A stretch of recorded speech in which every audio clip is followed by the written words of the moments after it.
el cobro en los videojuegos, denominados violentos, pues en esa época no había videojuegos y la gente se entretenía consumiendo el té a la hora del té. Recuerden que era una sociedad similar a la del Reino Unido.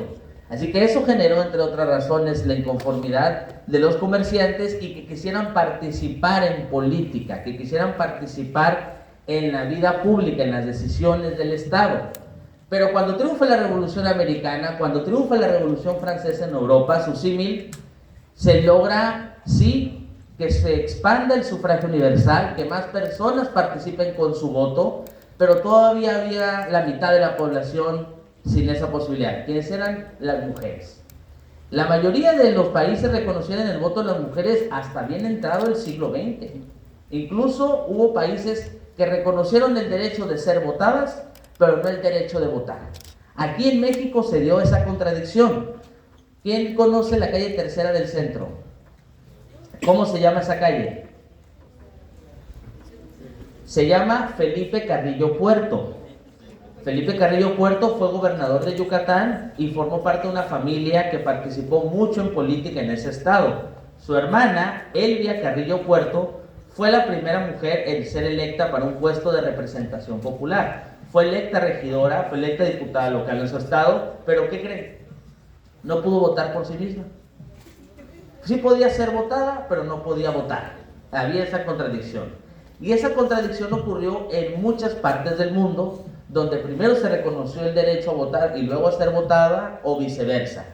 Y se reconoció, se reformó la Constitución para que fueran reconocidas como ciudadanas con todo derecho. Pero esa exclusión, recuerden que la historia de la participación política es la historia del desarrollo del concepto de ciudadanía, no estaba expandida en todo el mundo. Por ejemplo, en Estados Unidos, aunque formalmente las personas de color podían participar en la vida pública desde el fin de la Guerra de Secesión, fue hasta la publicación de la Ley de los Derechos Civiles en 1965 que las personas afroamericanas, que las personas de color, las personas negras, pudieron ejercer o pudieron comenzar a ejercer plenamente sus derechos civiles. En mi opinión, aún les falta mucho para alcanzar esa plenitud y esa igualdad. Pero la ciudadanía no ha sido todavía reconocida para todos los sectores de la sociedad. Por ejemplo, en Estados Unidos, aquí en California, para poder comprar algún producto de esas bebidas que luego atarantan, ¿qué edad hay que tener? 21. Acá, ¿qué edad hay que tener? Puntos para México. Bueno, el hecho de establecer una edad para poder participar en la vida pública ya te está marcando qué opina el Estado de sus juventudes. Hay otros países, por ejemplo Cuba. En Cuba los jóvenes pueden votar a partir de los 16 años. Pueden elegir a sus autoridades a partir de los 16 años. En Estados Unidos hay estados donde solamente puedes votar a partir de los 21, pero curiosamente sí te puedes enlistar en el ejército para ir a alguna campaña militar en alguna otra parte del mundo. Existen estas contradicciones. Y en México también tuvimos esa historia. Antes del 68 la edad para votar era de los 21 años, pero siempre ha habido quienes han sostenido que a los jóvenes se les debe de juzgar como adultos. Hay, por ejemplo, en este momento hay diputados que han presentado ante el Congreso del Estado la idea de que a los menores de edad que realicen actos ilícitos considerados graves, como por ejemplo la realización de un homicidio, deben ser juzgados como adultos. ¿Ustedes creen que eso es justo? Sí. Pues miren, yo creo que no. Y yo creo que no, porque las juventudes son el fruto de las sociedades en las que viven y en las que los rodean. Y lo que se está haciendo es revictimizar al joven que realizó este ilícito. Un joven, una joven menor de edad, de 16, de 15 años, a veces hasta 12 lamentablemente, que realiza una actividad de este tipo, es una víctima. Es una víctima porque hay un sistema que lo orilló a ello, porque no hubo quien le educó, no hubo quien le impulsó, no hubo quien la protegió, no hubo quien le diera las oportunidades. Y sí, puede haber la excepción, porque hemos visto muchas series en Netflix de alguien que nazca de cierta manera, pero es eso, una excepción. Y no podemos castigar al joven de sufrir parte de una sociedad, de una realidad que lo condicionó, y aparte castigarlo como adulto, porque además el castigo es al doble. No es lo mismo encerrar durante años a una persona delincuente de 30, 40 años con otros de sus iguales, a encarcelar a una persona de menor edad con otras personas que realizan esos crímenes con mayores antecedentes y de otras edades. Porque si de lo que se supone es buscar castigar, porque hay quienes prefieren castigar, hay quienes queremos reintegrar a la sociedad, porque si la idea es castigar, tiene que ser proporcional. Y el castigo al que se le somete, juntándolo con otros grupos delincuenciales, sobrepasa la proporcionalidad del acto cometido. Por eso yo estoy en contra de esa actitud.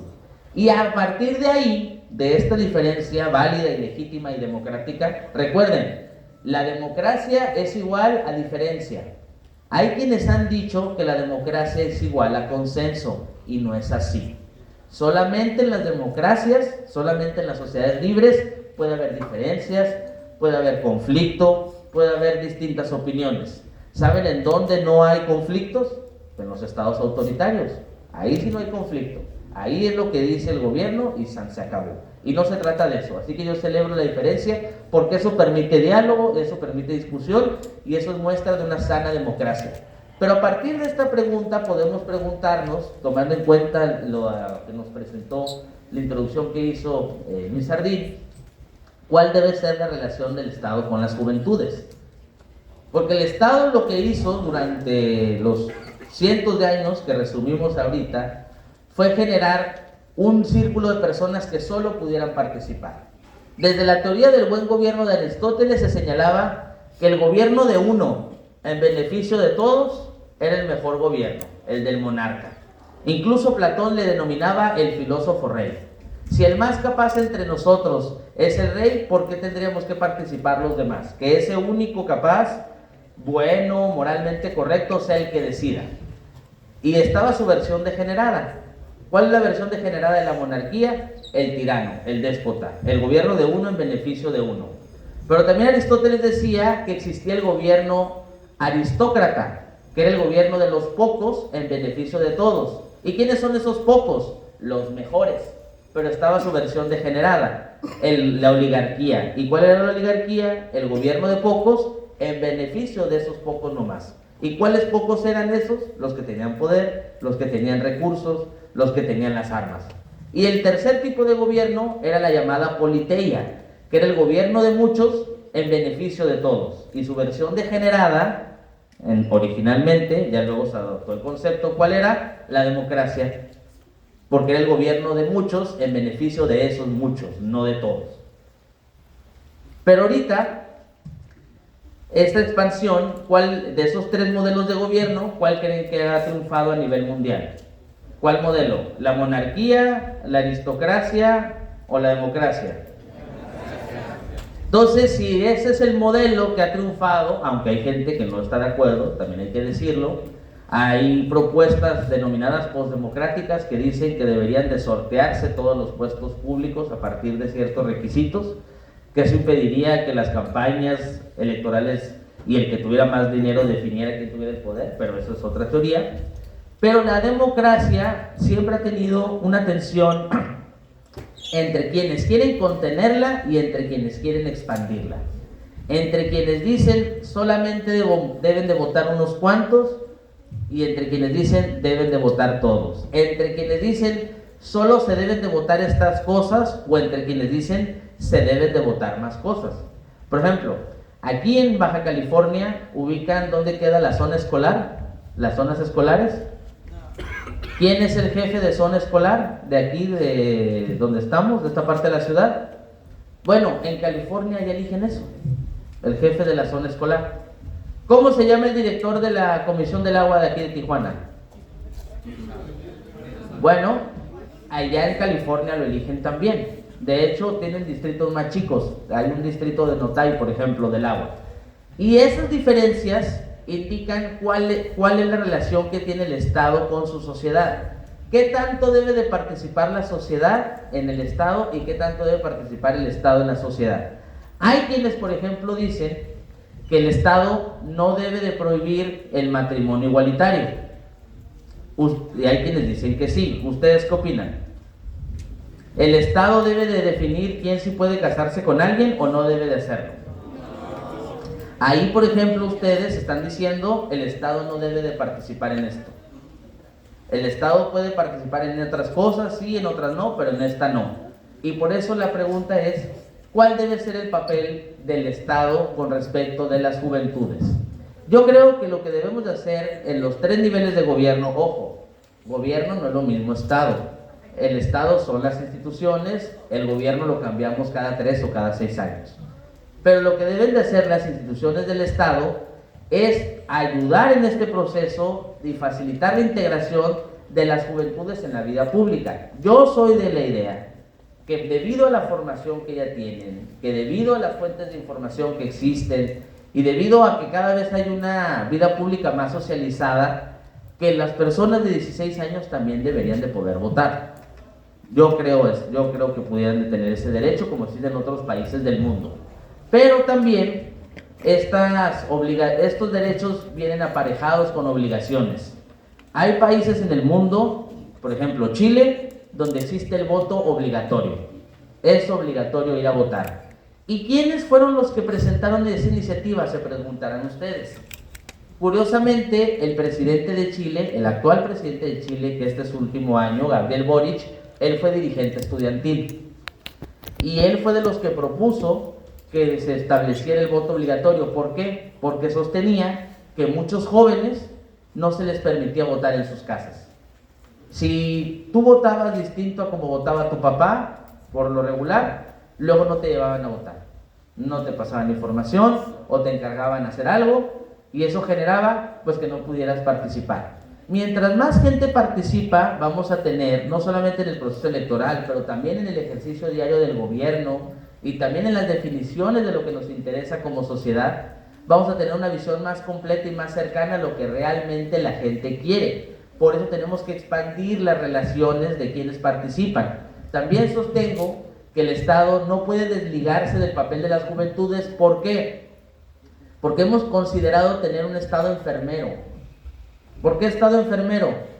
Porque si eres adulto mayor, se te da pensión, hay sistemas, hay modelos de que haya un médico en tu casa, que se vaya incluso por ti para llevarte al hospital, y todo eso está muy bien, pero no hay políticas preventivas desde la juventud. El niño, la niña, las infancias, el adolescente que esté bien nutrido, que esté bien formado, que esté bien educado, que esté bien acompañado, va a necesitar menos apoyos cuando llegue a la 3ª, a la 4ª edad. Es un asunto previsorio, pero está ahorita en la discusión y existe a nivel mundial que si las personas se deben de rascar con sus propias uñas. Si únicamente con el apoyo de la familia y si el Estado debe de acompañar o no. En México hemos adoptado durante los últimos años pues una idea contraria. Hay la propuesta de que haya becas universales. Durante mucho tiempo las becas únicamente se entregaban con base en la calificación. Y hubo también mucho tiempo donde mientras más calificación tenías, más beca, donde menos calificación, menos beca o incluso ninguna. Ahora se busca que todos tengan, no importando su calificación, porque la idea es que un apoyo permanente es más efectivo para mejorar tu calidad educativa, tus servicios educativos, que un apoyo que se da una vez al mes o que se da cada 6 meses. Por ejemplo, en el Ayuntamiento de Tijuana, el Instituto Municipal de la Juventud le dicen becas, pero en realidad son estímulos económicos y se entregan una vez al año. No hay un seguimiento tampoco, no se sabe si la persona que se le dio a principios del año sigue estudiando, si está realizando una actividad, si está realizando otra. Pero además, las actividades que les gustan a los jóvenes, sobre todo con los que son menores de edad, cuestan. Ir a un concierto cuesta. Ir a una cancha deportiva de calidad y que tenga mantenimiento cuesta. La diversión cuesta, ir a la playa cuesta, salir a la calle cuesta, son muchas cosas que cuestan. Y el joven, sobre todo el que es menor de edad y se encuentra en la escuela, ¿con qué dinero lo va a pagar? Si no tiene. Nosotros vemos y todos conocemos los casos y también en la universidad que el compañero que trabaja siempre tiene menor rendimiento educativo que el que no trabaja. Curiosamente revisen quiénes son a los que nos iba bien en la escuela, los que iban a los primeros lugares, los que ganaban concursos, pues los que no trabajábamos, los que podíamos estar todo el día leyendo, todo el día estudiando, cualquier cosa, mamá, tengo hambre, o te quería salir, papá, dame para salir. Pero el compañero que tenía que combinar su día a día normal de ir a clases y aparte trabajar, pues tenía poco tiempo para estudiar, porque el tiempo que lo usaba de estudiar, ¿saben en qué lo utilizaba? Y descansar. Tenías 2 trabajos, llegas bien cansado. En lugar de estudiar o desvelarte leyendo, pues no podían, porque al día siguiente tenías que trabajar. Entonces, si el Estado no participa, si el Estado no le provee a las juventudes de las cosas que necesitan, sobre todo en esta etapa de la vida, para desarrollarse como personas, vas a provocar unas juventudes que van a tener que optar entre una cosa o la otra. Muchas veces se optan o entre trabajar o estudiar. Cuando yo estaba entré a la universidad, en el año 2010, ya llovió, el porcentaje de personas que entraban a la primaria y que luego entraban a la universidad era apenas el 10% del 100% de los que terminaban la primaria. Será una cantidad ínfima de quienes podían entrar a la universidad. Y en ese sentido, el Estado no tiene que ser visto como ese aparato represor para las juventudes. Durante mucho tiempo en México, si tú traías estoperoles, si traías tus picos de pon, si traías tus bocas de casquillo, o como una vez me pasó, si tenías rastas, porque yo tuve rastas en la preparatoria, te detenía la policía. Y era la relación de los jóvenes con la policía. Si le pedías al gobierno un apoyo, no había. Si le pedías que cuidara los parques de tu colonia, no lo hacía. Si pedías transporte público gratuito y de calidad, no había. ¿Y cuál era la única relación entonces que tenía el joven con el Estado? La de la represión. Y muchas veces sigue pasando eso. Es más probable que un joven conozca a un policía a que conozca a una enfermera. Hay jóvenes que no van a la escuela, pero sí conocen al ejército. Hay juventudes que que viven aquí en playas y no conocen, que viven en Tijuana y no conocen playas, que llegaron aquí hace 10, 5 años, que viven en la zona esta de la ciudad y no conocen la playa de la misma ciudad donde viven, pero sí conocen un centro de la policía donde los detuvieron por andar consumiendo marihuana en la calle. Porque curiosamente, y esa es otra de las penalizaciones, la marihuana sí te alcanza, pero para salir al cine no alcanza, para salir incluso a un parque, para salir a un concierto, para ir a un juego de béisbol. Las actividades recreativas son muchas veces, las actividades recreativas sanas, son en muchas ocasiones más caras que las actividades recreativas ilícitas, como el consumo de estupefacientes. Lo que quieren que pase es incluso que no, si no te alcanza para ir a un concierto, tampoco hagas nada, quédate encerrado todo el día en tu casa. Pues esto no puede ser así, uno puede aguantarse un día estar encerrado en la casa, pero no todos los días. Y por eso el Estado tiene que tener un papel de acompañamiento y de dotarle a los jóvenes de las actividades necesarias para su realización. Y eso pasa aquí en las escuelas. Aquí en las escuelas, y particularmente en la Lázaro, es otra relación que tienen con el Estado, porque recuerden que el Estado no es el gobierno, son las instituciones. Y en esta institución se dan talleres educativos, talleres artísticos, que difícilmente se pueden dar en otros lados. Cuando estuve aquí en la preparatoria, por ejemplo, existió el taller de música folclórica. Ninguna otra escuela lo tenía, porque además se requieren una serie de instrumentos muy específicos y además profesores que sepan enseñar a tocar los mismos y que conozcan a los grupos y conozcan las melodías y el mejor método para enseñarlo. Pero eso, si lo dejas al arbitrio de las fuerzas del mercado, si eso lo dejas a que lo pague quien pueda pagarlo nada más, pues incluso habrá quien pueda, pero no sepa quién lo hace. El Estado sí permite que se vincule el que tenga interés en una actividad y el que pueda prestar esa actividad.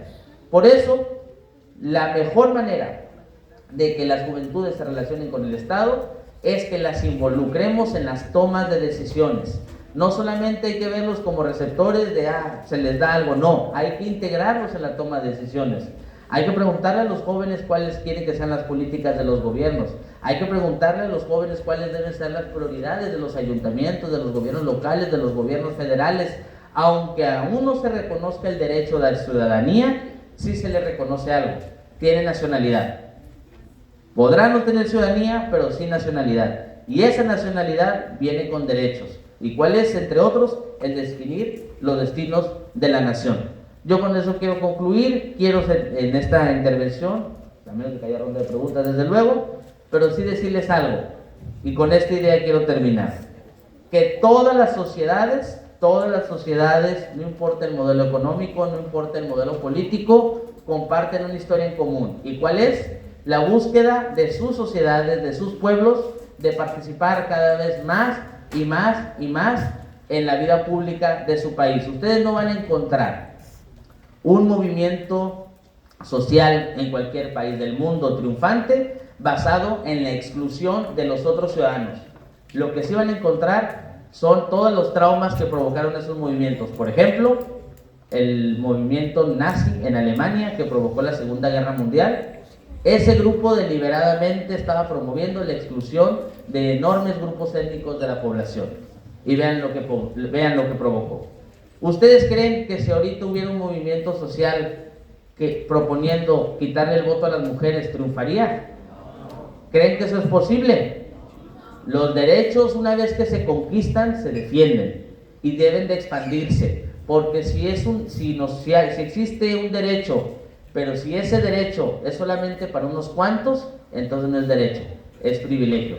Los derechos solo lo son si todas y todos los disfrutamos, si todas y todos los ejercemos, y sobre todo, los derechos solamente son derechos si las juventudes también son beneficiarias de ello. Muchas gracias.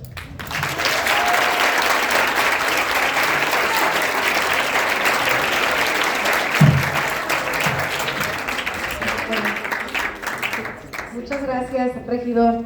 Bueno, chicos, pues tenemos 10 minutos justamente para hacer una pequeña ronda de preguntas.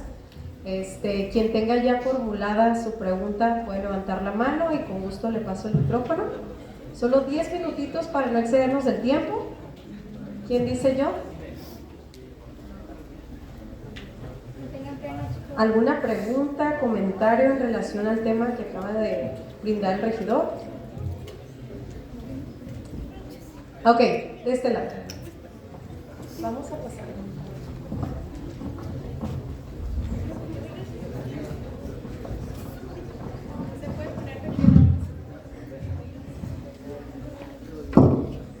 ¿Usted qué estudió para ser regidor? Yo, ¿la carrera o la maestría? En general. Yo estudié Administración Pública y Ciencia Política aquí en la UABC, en la Facultad de Economía. Este es mi cuarto semestre de la maestría en Ciencia Política en Mexicali, lo estoy estudiando allá. Y cuando viví en Ciudad de México, estudié la maestría en Políticas Públicas Comparadas en la FLACSO, la Facultad Latinoamericana de Ciencias Sociales. Para mayores señas está en el Ajusco frente a Six Flags. ¿Ya fueron al Six Flags de acá de Los Ángeles? ¿Ya fueron al Six Flags de la Ciudad de México? No vayan, pero es ahí enfrente.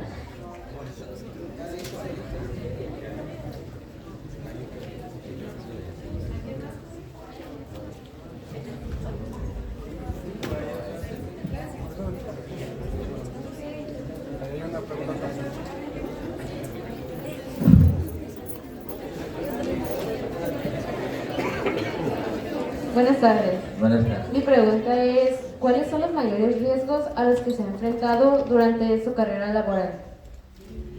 Bueno, la política fue vista, y gracias por la pregunta, durante mucho tiempo, así como el derecho de participación, algo que solamente era para señores, muy pocas veces para señoras. Por decirte algo, Baja California, desde que es estado, del 52, 53, solo ha tenido 3 senadoras. Tuvimos una senadora en el 18 y ahora en el 24, ahora que ya existe la paridad por ley, pero antes de eso solo tuvimos una senadora electa en los 80, Carmen Romero de Márquez, en paz descanse. Carmen Márquez, mejor dicho, de Romero, es el apellido de la señora. Y esas dificultades que seguramente conocen que hubo y que hay en contra de las mujeres, en mi caso, pues fue contra las juventudes, porque yo empecé muy, muy joven a participar. y el que te tomen en serio algunas ideas y que te validen, y el que tú sostengas una idea y por más ruidosa que esta pueda ser, muchas veces cuando formulas tus ideas dicen alguien lo mandó, alguien está detrás de esta persona, alguien te dijo que lo hicieras, en lugar de pensar, pues este amigo está loquito naturalmente, nadie lo mandó, que también pasa. Pero ese reto, principalmente, que te reconozcan algo que se denomina tu capacidad de agencia. El que te reconozcan que tú como individuo tienes esa idea, porque también, sobre todo en esto de las discusiones políticas, surge mucho el concepto de borrego, ¿no? Él piensa así porque así piensan los de su equipo, él piensa así porque así piensan los de su grupo, en lugar de decir, esta persona piensa de esta manera y por lo tanto se unió a este grupo. Pero eso ha sido, durante mucho tiempo fue el principal reto de una persona que participa en política siendo joven, el lograr que te tomen en serio, que te tomen como un individuo, como un adulto, que ya tienes mayoría de edad para participar.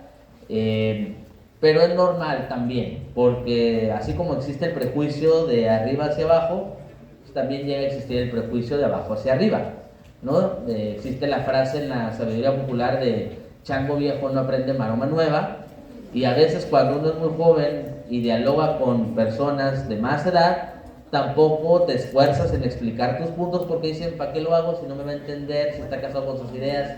Entonces la lucha contra los prejuicios de edad en general creo que pudiera ser la respuesta que creo que sería el principal reto que tengo.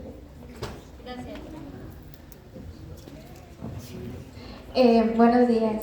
Yo quería preguntar algo acerca de lo que usted mencionó casi al principio, cuando mencionó que a los jóvenes no se les tenía que juzgar como adultos. Sí. Mencionó que muchas veces, por ejemplo, en un homicidio, el homicida, por así decirlo, sería una víctima, y pues esto es más como que opinión de usted. ¿Usted sí, quién cree que sería un culpable real de ese suceso, por así decirlo? Porque, por ejemplo, hace poquito pasó un caso, no me recuerdo si fue como en Tecate o en Rosarito, algo así, de Keila Nicole, que fue asesinada por su novio, por así decirlo, y tenía como 16 años, más o menos, y pues se les dio una pena muy mínima respecto al delito que cometió. Entonces, ¿usted cree que en ese caso la víctima pues sí sería el homicida, o a quién se le debería de juzgar realmente? Ahí es buena pregunta y muy bien planteada. Sin duda, en primer lugar, pues la lamentable la muchacha que le robaron la vida, no hay discusión en ello. Es la víctima, es la que ya no se encuentra entre nosotros, y debe de haber, creo yo, porque también hay esa discusión, reparaciones a la familia. ¿Qué tipo de reparaciones? ¿Cómo puedes cuantificar el dolor de una familia? Se presta la discusión, pero como idea creo que debería existir reparaciones a la familia. Y en sí, este joven es víctima de la sociedad. El culpable es el modelo de sociedad que tenemos. Tenemos una sociedad donde se fomenta este tipo de actividades, donde todavía hoy en día al hombre que no, en una relación, que no le da órdenes a su mujer, se le llama mandilón. Y está súper expandido. Y en todos lados, y a mí se me ha acusado en medios de comunicación de eso, y a mucha honra también. Pero sí tiene que haber sanciones, no digo que no debe haber sanciones, pero estas sanciones también tienen que tener un fin. ¿Qué es lo que se busca? ¿Cobrar venganza? Porque eso fue una idea muy común durante miles de años en la Biblia, en la ley del talión, ojo por ojo, diente por diente. Y fue una ley universal, y hubo sociedades que se estructuraron en torno a esa ley y que lo convirtieron en un código jurídico. O sea, hubo sociedades que así pensaban: pues si matas a alguien, debes de morir tú también.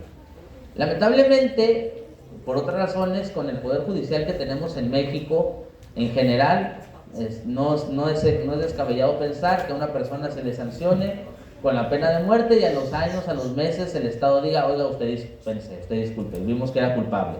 Pero en este caso, que es muy específico, yo creo que sí, como sucedió, debe ser sancionada. Hay que revisar la severidad de las penas. pero no creo que juzgarlo como adulto sea la respuesta, sobre todo por el contexto en el que se da. No es un asunto, no es un secuestro económico, no es un asalto, no es algo realizado por razones económicas, es un asunto más complejo, mucho más profundo, y que ese joven, que obviamente tiene que ser objeto de una sanción, es solamente el síntoma de algo que está pasando más profundo en toda nuestra sociedad.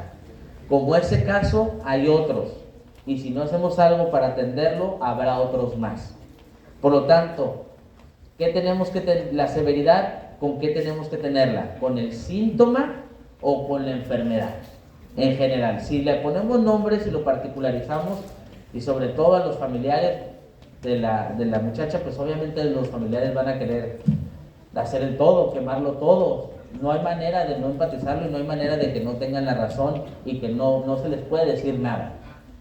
Lamentablemente, o mejor dicho, los que estamos del lado de la autoridad y que tenemos que resolver el problema y evitar que vuelva a pasar y dar garantías de no repetición, tenemos que enfocarnos en evitar que esos síntomas vuelvan a aparecer, más que en buscar castigar los síntomas, porque una persona que esté en esas condiciones, aunque vea que se le persiga al que lo comete, aunque vea que se le castiga, lo va a seguir haciendo.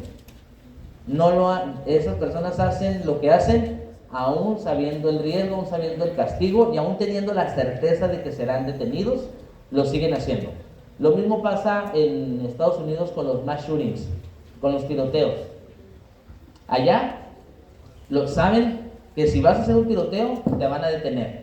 Es muy difícil, casi imposible que no te vayan a detener. Y aún así lo siguen realizando. ¿Por qué? Y allá en Estados Unidos hay personas que han realizado tiroteos y han terminado en la silla eléctrica, han terminado con su vida, han recibido la pena de muerte, y aún así, aunque sepan que existe esa posibilidad cierta, porque allá sí te van a detener, lo siguen realizando. Entonces, la severidad del castigo se ha demostrado que no sirve para detener la realización del crimen, de la realización del delito. Hay algo más profundo que no se va a resolver únicamente porque en la ley pongas una pena más severa que otra.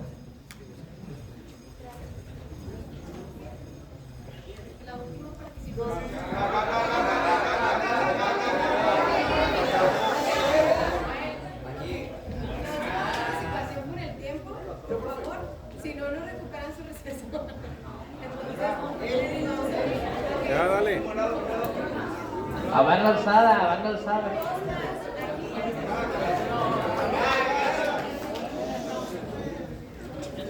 Buenos días.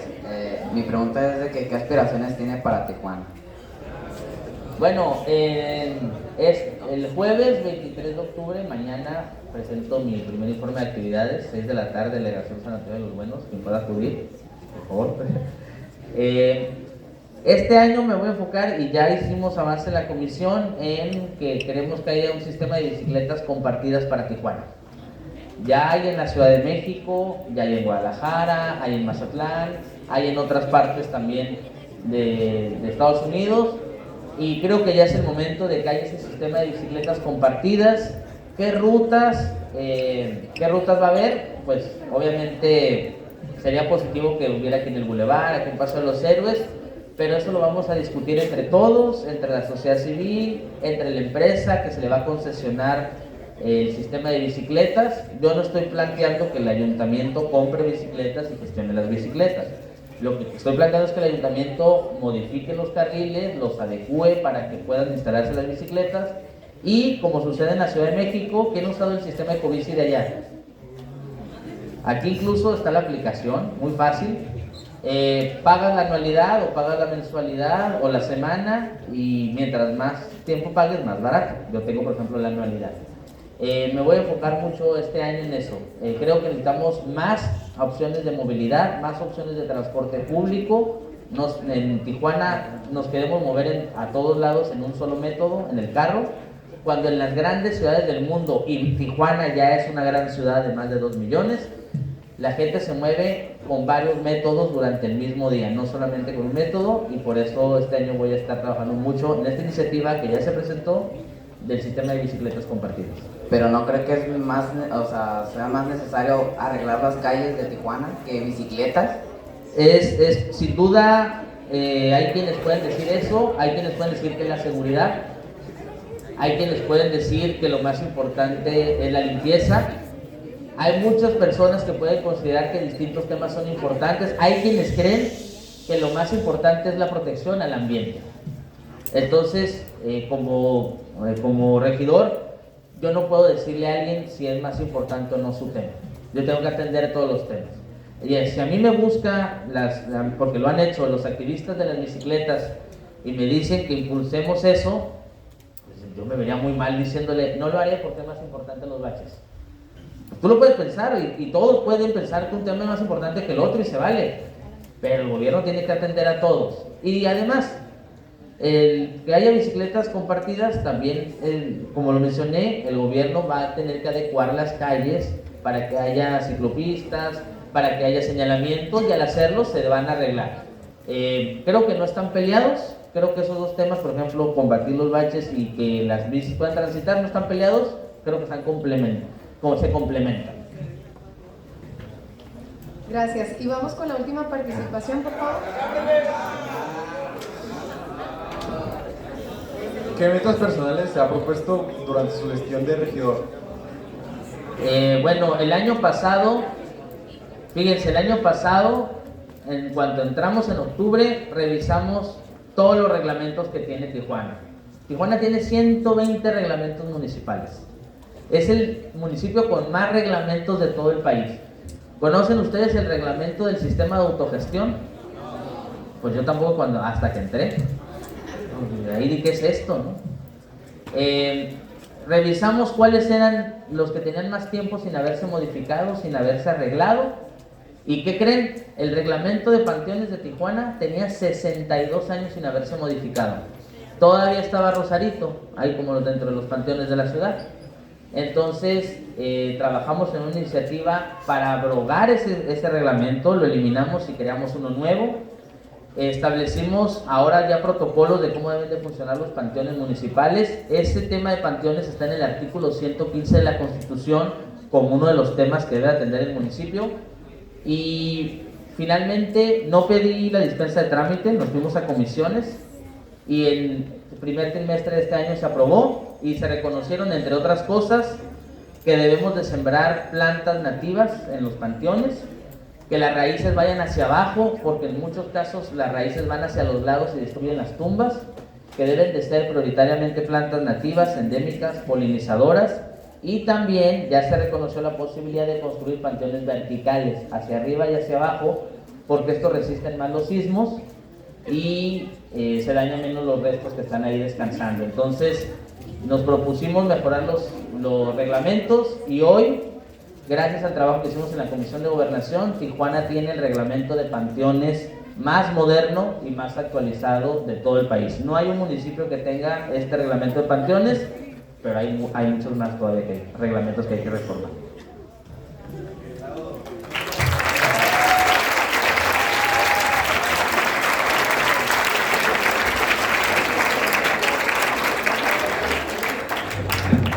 Querido pueblo, que bien se han portado el día de hoy. Hubo muchas preguntas y más quedaron pendientes, pero déjenme balconearlo. Fue mi alumno.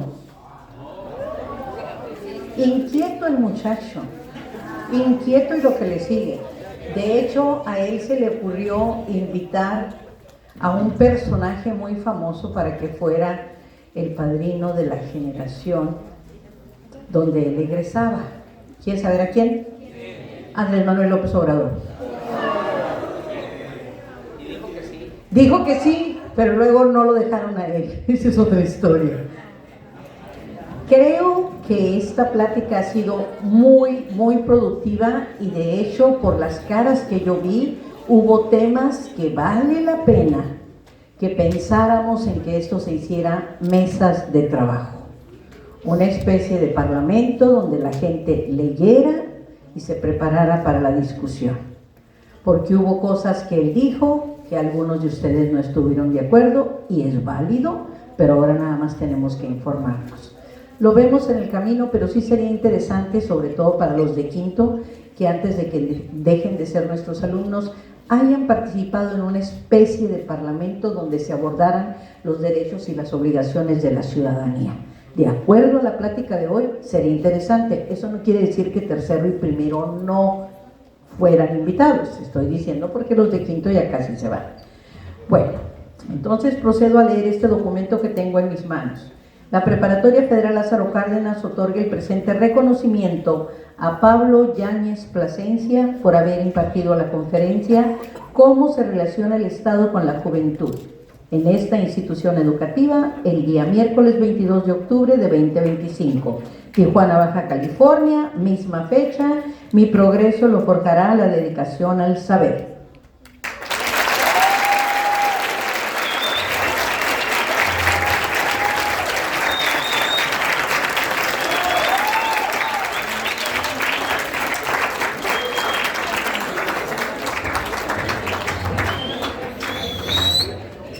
Tiene porra el regidor. Muchas gracias por su presencia, muy amables de haber atendido, y empiecen a pensar en otras preguntas y lo volvemos a traer, claro que sí. Que les vaya muy bien. Gracias.